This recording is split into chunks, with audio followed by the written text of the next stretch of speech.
ધોરણ 6 પ્રકરણ 6 મૌર્ય યુગ ચંદ્રગુપ્ત અને સમ્રાટ અશોક.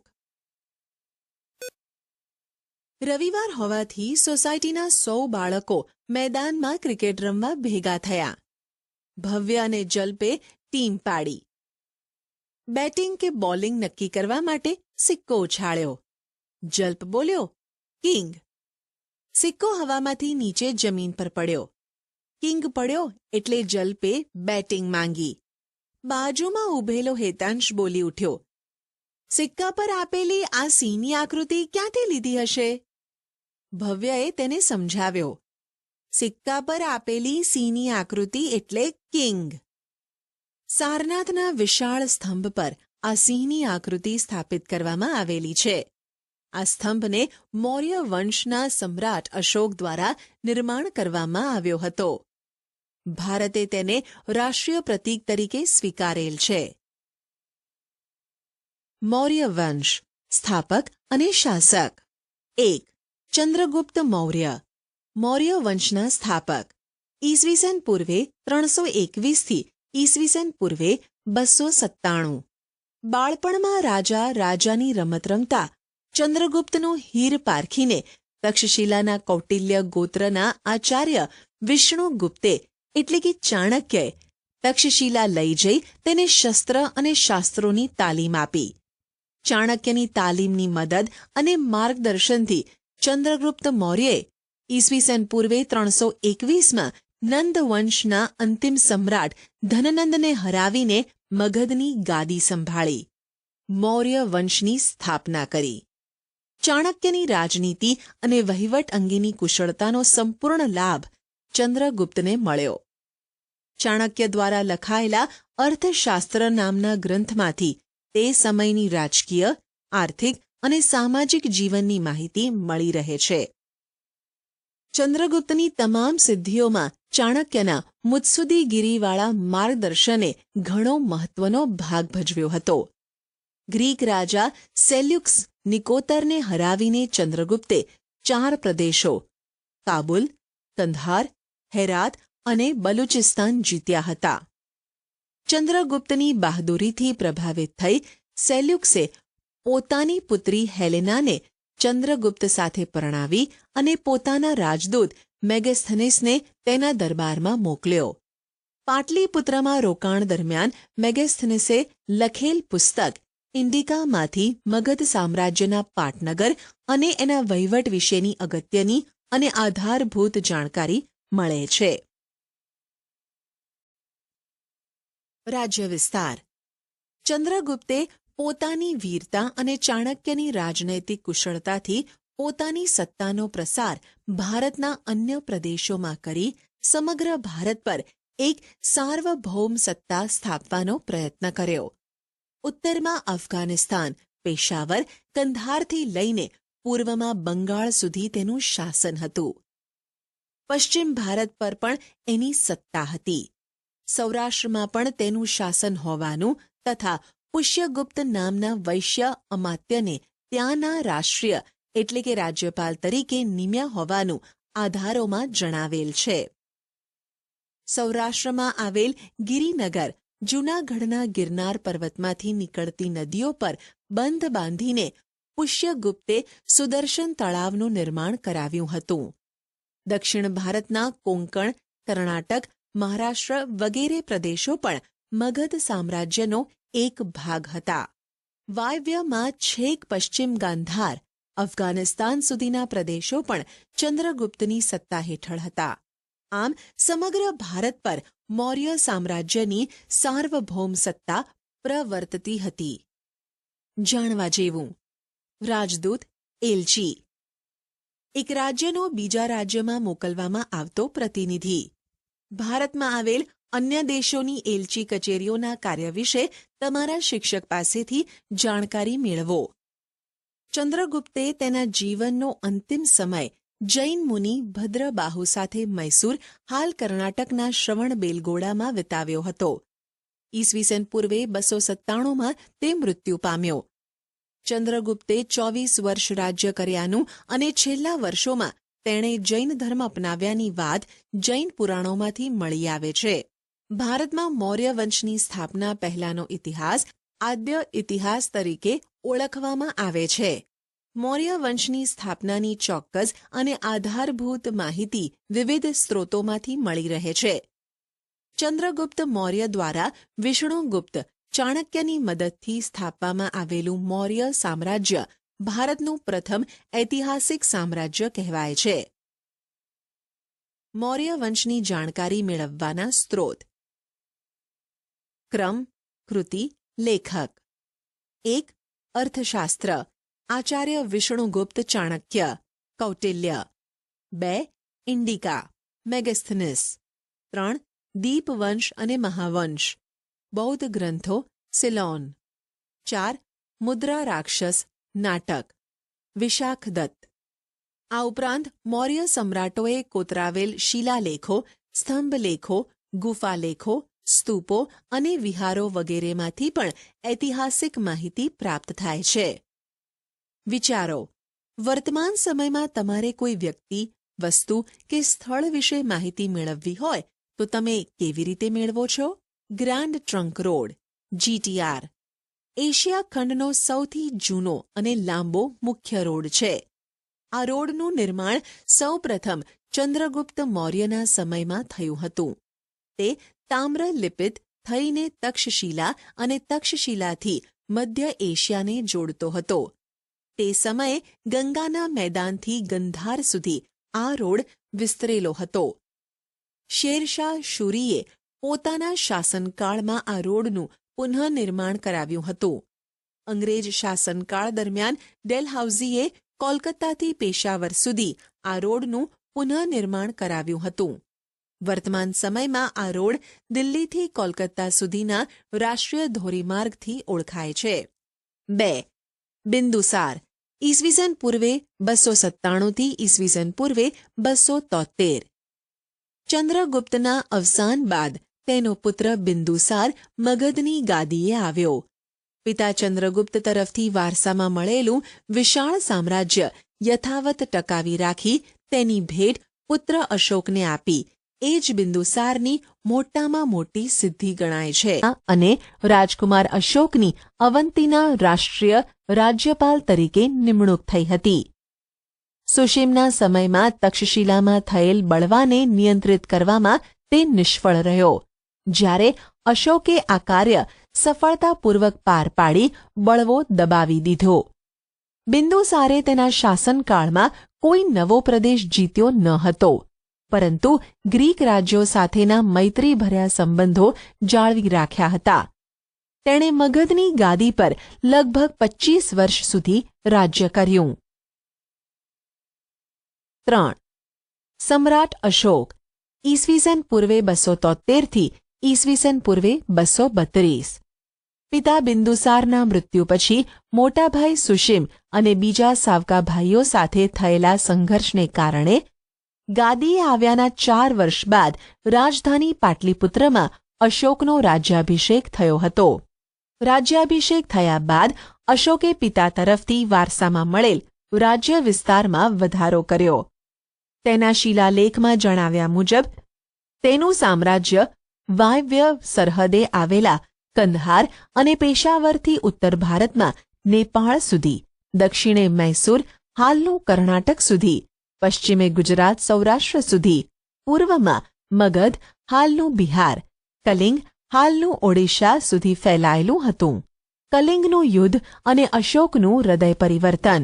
મગધની પાડોશમાં આવેલ કલિંગ હાલનું ઓડિશા નંદ રાજાઓના સમયમાં મગધ સામ્રાજ્યનો જ એક ભાગ હતું, પરંતુ મૌર્ય શાસનની સ્થાપના સમયે તે સ્વતંત્ર થઈ ગયેલું. કલિંગને ફરીથી મગધ સામ્રાજ્યનો ભાગ બનાવવાની મહત્વાકાંક્ષા રાખનાર અશોકે રાજ્યાભિષેક પછીના 8મા વર્ષે એટલે કે ઈસવીસન પૂર્વે 261 કલિંગના રાજા જયંત સામે યુદ્ધ જાહેર કર્યું. આ યુદ્ધમાં અશોકનો વિજય થયો. યુદ્ધમાં વિજય મેળવ્યા બાદ યુદ્ધભૂમિ અને નગરમાં ફરતા અશોકે બધે જ દુઃખ અને શોકનું વાતાવરણ જોયું. યુદ્ધમાં થયેલ ખુવારી અને સ્ત્રીઓ બાળકોને રડતા જોઈને કલિંગ પર મેળવેલી જીતનો આનંદ ઓસરી ગયો. અશોકના મનની શાંતિ હણાઈ ગઈ. યુદ્ધમાં થયેલી ખુવારીને કારણે અશોકના હૃદયમાં ભારે સંતાપ અને પશ્ચાતાપની લાગણી જન્મી. યુદ્ધની નિરર્થકતા સમજાઈ જવાને કારણે કલિંગનું યુદ્ધ તેના જીવનનું અંતિમ યુદ્ધ બની રહ્યું. બૌદ્ધ સાધુ ઉપગુપ્તના ઉપદેશથી તેણે શસ્ત્રોનો ત્યાગ કરી શાસ્ત્રોનું શરણ લીધું. બૌદ્ધ ધર્મ અંગીકાર કરી અશોક રાજદ્વારી પુરુષમાંથી ધર્માનુરાગી અશોક બની ગયો. અશોક પહેલો એવો શાસક હતો જેણે શિલાલેખો દ્વારા પોતાનો સંદેશ પ્રજા સુધી પહોંચાડવાનો પ્રયત્ન કર્યો. અશોકના મોટા ભાગના અભિલેખોની ભાષા પ્રાકૃત અને લિપિ બ્રાહ્મી છે. બ્રાહ્મી લિપિ આધુનિક ભારતની મોટા ભાગની લિપિઓ બ્રાહ્મી લિપિમાંથી વિકસી છે. અહીં તમે અ અક્ષર જુદી જુદી લિપિઓમાં જોઈ શકો છો. કલિંગના યુદ્ધનું વર્ણન કરતો અશોકનો શિલાલેખ. કલિંગના યુદ્ધનું વર્ણન કરતા અશોકે પોતાના કલિંગના શિલાલેખમાં લખાવ્યું છે કે રાજા બન્યાના 8 વર્ષ પછી મેં કલિંગ પર વિજય મેળવ્યો. લગભગ 1.5 લાખ લોકો કેદ કરાયા. 1 લાખથી વધુ લોકો માર્યા ગયા. એનાથી મને અપાર દુઃખ થયું છે. જે લોકો પોતાના સગા સંબંધીઓ અને મિત્રોને ખૂબ ચાહે છે તથા પોતાના દાસો અને મૃતકો પ્રત્યે દયાવાન હોય છે તે પણ યુદ્ધમાં માર્યા જાય છે અથવા પોતાના સ્નેહીજનોને ખોઈ બેસે છે. તેનાથી મને પશ્ચાતાપ થઈ રહ્યો છે. હવે મેં ધમ્મ પાલન કરવાનો અને અન્ય લોકોને તેનો ઉપદેશ આપવાનો નિશ્ચય કર્યો છે. હું માનું છું કે ધમ્મના માધ્યમથી લોકોના દિલ જીતવા એ જબરજસ્તીથી વિજય મેળવવા કરતાં વધારે સારું છે. હું આ અભિલેખ ભવિષ્ય માટે એક સંદેશ રૂપે કોતરાવી રહ્યો છું કે મારા પછી મારા પુત્રો અને પૌત્રો પણ યુદ્ધ ન કરે. ધમ્મનો ફેલાવો કેવી રીતે કરી શકાય તે અંગે તેમણે વિચારવું જોઈએ. ધમ્મ સંસ્કૃત શબ્દ ધર્મનું પ્રાકૃત રૂપ છે. વિચારો. કલિંગના યુદ્ધ પછી અશોકના વિચારોમાં શું પરિવર્તન આવ્યું? ગુજરાતના જૂનાગઢમાં ગિરનાર પર્વત તરફ દામોદર કુંડ જતા અશોકનો શિલાલેખ મળી આવેલ છે જે પ્રાકૃત ભાષામાં લખાયેલ છે. આ શિલાલેખમાં 3 રાજવીઓના લેખો છે. આ લેખ રાજા મહાક્ષત્રપ રુદ્રદામાનો લેખ છે. આ લેખમાં મૌર્ય રાજા ચંદ્રગુપ્તના રાષ્ટ્રીય પુષ્યગુપ્ત દ્વારા નિર્માણ કરવામાં આવેલ સુદર્શન તળાવ એટલે કે જળાશય અને અશોકના રાષ્ટ્રીય યવનરાજ દ્વારા સિંચાઈ માટે તેમાંથી નહેરો કાઢવાની વિગતો આપવામાં આવેલ છે. જે સ્થળોએ અશોકના શિલાલેખો મળ્યા છે તેની વધુ માહિતી માટે નકશો 6.2નો અભ્યાસ કરવો. વિચારો. નકશાનો અભ્યાસ કરી તમારા શિક્ષકની મદદથી નીચેના પ્રશ્નોના જવાબ તમારી નોટબુકમાં લખો. અશોકના શિલાલેખો ક્યાંથી મળી આવ્યા છે? આ સ્થળો વર્તમાન સમયમાં ક્યાં આવેલા છે તે શોધો. ધર્મ પ્રચારક તરીકે અશોક. અશોકે દેશભરમાં આવેલા બૌદ્ધ તીર્થધામોની યાત્રા કરી. યાત્રા દરમિયાન બૌદ્ધ ધર્મનો પ્રચાર કર્યો. અશોકે ગૌતમ બુદ્ધના ઉપદેશોમાંથી પ્રેરણા મેળવી પોતાની પ્રજાને ધમ્મનો માર્ગ બતાવવા પોતાના સામ્રાજ્યમાં ઠેર ઠેર શિલાલેખો અને સ્તંભાલેખો કોતરાવ્યા. તે સમયની સમસ્યાઓનો ઉકેલ લાવવા અશોકે રાજ્યમાં ધર્મ ખાતાની રચના કરી. આ ખાતાના ઉપરી તરીકે નિમાયેલ ધમ્મ મહામાત્ર નામના અધિકારીએ પ્રજામાં બૌદ્ધ ધર્મનો પ્રચાર કરી તેમનું નૈતિક ધોરણ ઊંચું લાવવાનું કાર્ય કરવાનું હતું. અશોકે રાજ્યમાં શિકાર કરવા પર પ્રતિબંધ ફરમાવી પશુઓની હિંસા બંધ કરાવી. તેણે ગૌતમ બુદ્ધના પ્રેમ, દયા, કરુણા, અહિંસા, સદાચાર, અનુકંપા જેવા સિદ્ધાંતોના પ્રચાર પર ભાર મૂક્યો. ઉપદેશની સાથે સાથે કેટલીક લોકોપયોગી વાતો પણ શિલાલેખોમાં કોતરાવી. અશોકનો પ્રજાજોગ સંદેશ. 1. માતા પિતાની આજ્ઞાનું પાલન કરવું. 2. વડીલોનો આદર કરવો. 3. પશુઓનો વધ ન કરવો. 4. બને તેટલો ઓછો ખર્ચ કરવો.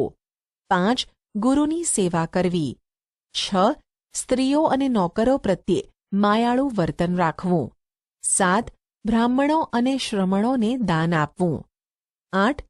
અન્ય ધર્મના મુખ્ય સિદ્ધાંતો સમજવાનો પ્રયત્ન કરી તેનો આદર કરવો. પ્રવૃત્તિ. અશોકના પ્રજાજોગ સંદેશમાં આપવામાં આવેલ વિગતોમાંથી કઈ વિગતો વર્તમાન સમયમાં પ્રાસંગિક છે? સરકાર વિવિધ યોજનાઓ, નિયમો, સુધારા વગેરેની માહિતી લોકોને કયા કયા માધ્યમો દ્વારા આપે છે? અશોકે ઈસવીસન પૂર્વે 251માં પાટલીપુત્રમાં મોગલીપુત્ત તિસ્સાના અધ્યક્ષપદે ત્રીજી બૌદ્ધ પરિષદ બોલાવી. આ પરિષદનો મુખ્ય હેતુ બૌદ્ધ ધર્મમાં ઊભા થયેલા મતાંતરો દૂર કરી ધાર્મિક એકતા સ્થાપવાનો હતો. અશોકે ભારતના કાશ્મીર, ગાંધાર, ચોલ, પાંડ્ય અને કેરળ રાજ્યોમાં બૌદ્ધ ધર્મનો પ્રચાર કર્યો હતો.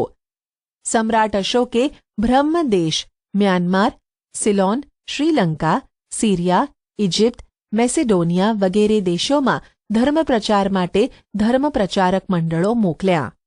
અશોકે પુત્ર મહેન્દ્ર અને પુત્રી સંઘમિત્રાને બૌદ્ધ ધર્મના પ્રચાર માટે સિલોન મોકલ્યા હતા. આમ અશોકે પોતાના શાસન દરમિયાન બૌદ્ધ ધર્મને રાજ્યાશ્રય આપ્યો. અશોકે ધર્મપ્રચાર ઉપરાંત પ્રજા કલ્યાણના કાર્યો પણ કર્યા હતા. અશોકે માનવ અને પશુઓની સારવારની વ્યવસ્થા કરી. કૂવા ખોદાવ્યા, વૃક્ષો રોપાવ્યા, રસ્તા બનાવ્યા અને વિશ્રામ ગૃહોનું નિર્માણ કરાવ્યું. સમ્રાટ અશોકે રાજગાદી મેળવવા ખટપટો કરી યુદ્ધો દ્વારા સામ્રાજ્યનો વિસ્તાર કરી મહાસામ્રાજ્યનું નિર્માણ કર્યું. મહત્વાકાંક્ષા પૂરી કરવા કલિંગ પર ચઢાઈ કરી. યુદ્ધમાં થયેલ ખુવારી જોઈ તેનું હૃદય પરિવર્તન થતાં તે બૌદ્ધ ધર્મનો પ્રચારક અને ઉપદેશક બની ગયો. ધર્મ પ્રચારાર્થે વિદેશોમાં થયેલા પ્રચારક મંડળોએ ત્યાં ભારતીય સંસ્કૃતિની સુવાસ ફેલાવી. અશોકના ગુણો અને તેના કાર્યોને લીધે તે ઇતિહાસમાં મહાન રાજવી તરીકે સ્થાન ધરાવે છે. ઈસવીસન પૂર્વે 232માં સમ્રાટ અશોકનું અવસાન થયું. તેણે 36 વર્ષ શાસન કર્યું. મૌર્ય યુગનું વહીવટી તંત્ર. ચંદ્રગુપ્ત મૌર્યએ વિશાળ સામ્રાજ્યનું નિર્માણ કર્યું. તેનો વિસ્તાર સમ્રાટ અશોકે કર્યો. વિશાળ મૌર્ય સામ્રાજ્યના વિભાગ પાડી તેનો સુવ્યવસ્થિત વહીવટ ચલાવવા માટેનું આયોજન ચંદ્રગુપ્તના મુખ્યમંત્રી અને પ્રખર રાજનીતિજ્ઞ વિષ્ણુગુપ્ત ચાણક્ય એટલે કે કૌટિલ્ય દ્વારા કરવામાં આવ્યું હતું. આ સમયમાં વહીવટી તંત્રના 3 વિભાગો એટલે કે અંગો હતા. કેન્દ્રીય, પ્રાંતીય, પ્રાદેશિક એટલે કે સ્થાનિક. કેન્દ્રીય વહીવટી તંત્ર. સમ્રાટ રાજા શાસન વ્યવસ્થામાં કેન્દ્ર સ્થાને હતો. તે સામ્રાજ્યનો વહીવટી, લશ્કરી અને ન્યાયતંત્રનો વડો હતો. તેનું પદ વંશ પરંપરાગત હતું. પાટલીપુત્ર અને તેની આજુબાજુનો પ્રદેશ સમ્રાટના સીધા અંકુશ હેઠળ હતો. તે મંત્રીઓ અને ઉચ્ચ અધિકારીઓની મદદથી વહીવટ ચલાવતો. ચાણક્ય, કૌટિલ્યએ કુલ 18 ખાતાઓ દર્શાવ્યા છે, જેમાંથી મુખ્ય ખાતાઓ અને તેના ઉપરી વડા નીચે મુજબ છે. ક્રમ, ખાતું, વિભાગ, ઉપરી, વડા. 1. ખેતી વિભાગ, સીતાધ્યક્ષ. 2. લશ્કર ખાતું, સેનાની. 3. ન્યાય ખાતું, પ્રદેશત્રી, મુખ્ય ન્યાયાધીશ. 4. વ્યાપાર ખાતું, પણ્યાધ્યક્ષ. 5. દફતર મંડળ, અક્ષપટલ, રેકોર્ડ ખાતું, મહાઅક્ષપટલ. 6. મુદ્રા, પાસપોર્ટ ખાતું, મુદ્રાધ્યક્ષ. બ. પ્રાંતીય વહીવટી તંત્ર. વિશાળ મૌર્ય સામ્રાજ્યને વહીવટી સરળતા ખાતર 5 વિભાગમાં વહેંચવામાં આવ્યું હતું. પ્રાંત મંડળ વિભાગના વડા તરીકે રાજ્યપાલ રાષ્ટ્રીય હતો. આ પદ પર મોટે ભાગે રાજકુમારોની નિમણૂક કરવામાં આવતી. રાજ્યપાલનું કાર્ય સમગ્ર પ્રાંતમાં શાંતિ વ્યવસ્થાની જાળવણી કરવી, કરવેરા ઉઘરાવવા, રાજાના આદેશોનું પાલન કરાવવું અને પ્રાંતમાં બનતા બનાવોની સમ્રાટ એટલે કે કેન્દ્રને સતત વાકેફ રાખવાનું હતું. ક. પ્રાદેશિક સ્થાનિક વહીવટીતંત્ર. વહીવટી સરળતા માટે કોઈ પણ પ્રાંતને આહાર જિલ્લા સ્થાનીય અને આહારને પ્રદેશ સંગ્રહણ તાલુકામાં વહેંચવામાં આવતો. આહારનો અધિકારી રાજુક, આહારપતિ કે સ્થાનિક અને પ્રદેશનો અધિકારી પ્રાદેશિક ગોપ કહેવાતો. વહીવટીતંત્રનું નાનામાં નાનું એકમ ગ્રામ હતું. તેનો ઉપરી ગ્રામીણ કહેવાતો. ગામના ચૂંટાયેલા સભ્યોની સમિતિની મદદથી ગ્રામીણ ગ્રામનો વહીવટ ચલાવતો. સમ્રાટ અશોકના ઉત્તરાધિકારીઓ તથા મૌર્ય વંશનું પતન. સમ્રાટ અશોકના મૃત્યુ બાદ તેના ઉત્તરાધિકારીઓ વિશે બ્રાહ્મણ, જૈન અને બૌદ્ધ ગ્રંથોમાંથી જુદી જુદી માહિતી મળે છે. પુરાણોમાં આપેલ માહિતી મુજબ મૌર્ય વંશમાં થઈ ગયેલ કુલ 9 કે 10 રાજાઓએ કુલ મળી 137 વર્ષ શાસન કર્યું હતું.